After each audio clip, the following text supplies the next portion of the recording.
আশা করি আপনারা সবাই ভালো আছেন। যেহেতু অল্প কিছুদিনের মধ্যেই পুলিশের মাঠ শুরু হয়ে যাবে, তাই মাঠ শুরু হওয়ার আগেই সঠিক এবং পূর্ণাঙ্গ একটি প্রস্তুতির প্রয়োজন। পুলিশের মাঠে প্রতিটি বিষয় খুব গুরুত্ব সহকারে দেখা হয়, যার মধ্যে লিখিত পরীক্ষা অন্যতম। সবকিছুতে টিকে যাওয়ার পর আপনি যদি লিখিত পরীক্ষায় ফেল করেন, তাহলে কিন্তু আপনি পুলিশে যোগদান করতে পারবেন না।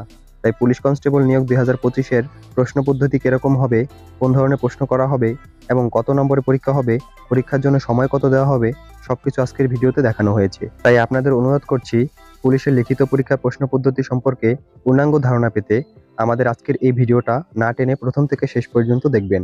আজকের এই ভিডিওতে যা দেখানো হয়েছে, এই ধারণা নিয়ে আপনি যদি বাসায় বসে প্রস্তুতি গ্রহণ করেন, তাহলে খুব সহজেই পুলিশের লিখিত পরীক্ষায় উত্তীর্ণ হতে পারবেন। যাই হোক, বেশি কথা না বাড়িয়ে ভিডিওটি শুরু করা যাক।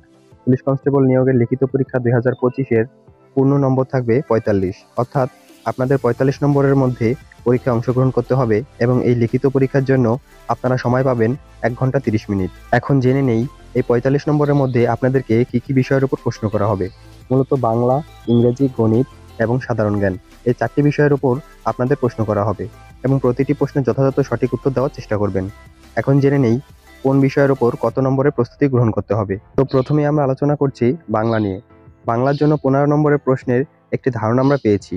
এই 15 নম্বরের মধ্যে আপনাদের একটি রচনা লিখতে হবে। এই রচনা যে কোনো বিষয় নিয়ে হতে পারে, যেমন বাংলাদেশের সাম্প্রতিক বিষয় বা ডিজিটাল বাংলাদেশের উপরে হতে পারে, অথবা পুলিশ সংক্রান্ত কোনো বিষয়েও হতে পারে, কিংবা বাংলাদেশের গুরুত্বপূর্ণ কোনো স্থাপনা বা প্রকল্প সম্পর্কেও হতে পারে। তারপর আপনাদের লিখতে হবে চিঠি কিংবা ভাব সম্প্রসারণ।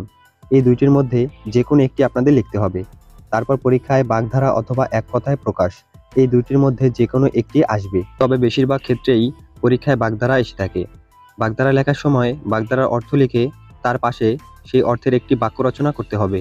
মূলত এইভাবেই বাংলা নম্বর বন্টন করা হয়। এবার আমরা দেখে নিব গণিতে কি ধরনের প্রশ্ন আসবে। গণিতে মূলত 2টি প্রশ্নের উত্তর দিতে হবে। এই 2টি প্রশ্নের জন্য মোট 10 নম্বর থাকবে।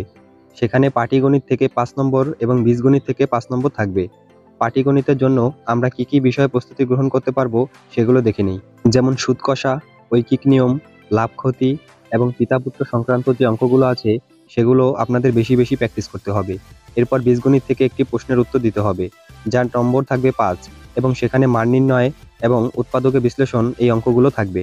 একটি জিনিস লক্ষ্য রাখবেন, পুলিশ কনস্টেবলের চাকরির যোগ্যতা কিন্তু এসএসসি পাস। কাজেই পরীক্ষায় আপনাদের যে প্রশ্ন করা হোক না কেন, সেটা কিন্তু এসএসসি পাসের মধ্য থেকেই করা হবে। তাই বিভ্রান্ত হয়ে এলোমেলোভাবে প্রস্তুতি গ্রহণ না করে এসএসসি বা এসএসসি পাসের আগে যে প্রশ্নগুলো আপনারা পড়েছেন সেগুলোর উপর প্রস্তুতি নিন।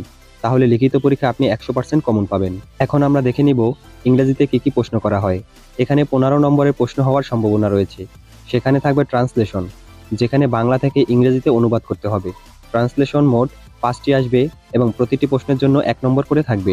এরপরে হচ্ছে ফিল ইন দ্য ব্ল্যাঙ্কস, মানে আপনাদের শূন্যস্থান পূরণ করতে হবে, যার পূর্ণ নম্বর থাকবে 5। এই শূন্যস্থান আপনারা অ্যাপ্রোবেটিভ প্রিপোজিশন কিংবা আর্টিকেল দ্বারা পূরণ করতে পারবেন।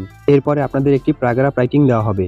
প্যারাগ্রাফ মূলত বাংলাদেশের সাম্প্রতিক বিষয়ের উপর হতে পারে বা পুলিশ রিলেটেড হতে পারে কিংবা ডিসিপ্লিন বিষয়েও হতে পারে। এবার আমরা আলোচনা করব সর্বশেষ বিষয় মানে সাধারণ জ্ঞান নিয়ে। মূলত সাধারণ জ্ঞান থেকে 5 নম্বরের জন্য 5টি প্রশ্ন করা হয়। এই 5টি প্রশ্ন থাকতে পারে সাম্প্রতিক বিষয়ের উপরে, সেটি হতে পারে বাংলাদেশ কিংবা আন্তর্জাতিক কোনো বিষয়। বাংলাদেশের মুক্তিযুদ্ধ নিয়েও হতে পারে, বাংলাদেশ পুলিশ বাহিনী নিয়েও হতে পারে, অথবা বাংলাদেশের যে বিষয়গুলো খুব গুরুত্বপূর্ণ সেখান থেকেও হতে পারে, অথবা বৃহত্তর ক্ষুদ্রতর কিংবা বাংলাদেশের ঐতিহাসিক কোনো স্থান নিয়েও হতে পারে। এভাবেই মূলত পুলিশের নিয়োগ মাঠের লিখিত পরীক্ষার প্রশ্ন তৈরি করা হয়। তবে আপনাদের বলে রাখি, পুলিশের যে নিয়োগ বোর্ড রয়েছে যেখান থেকে প্রশ্ন তৈরি করা হয়, তাদের পূর্ণ স্বাধীনতা দেওয়া হয়েছে প্রশ্ন তৈরির ক্ষেত্রে। তারা চাইলে যে কোনো টপিকের বিষয়বস্তু পরিবর্তন করে বা কমিয়ে বাড়িয়ে 50 নম্বরের মানবন্টন ঠিক রেখে প্রশ্ন তৈরি করতে পারবে। ধন্যবাদ। আজকের ভিডিওটি এই পর্যন্তই। ভালো থাকবেন, সুস্থ থাকবেন।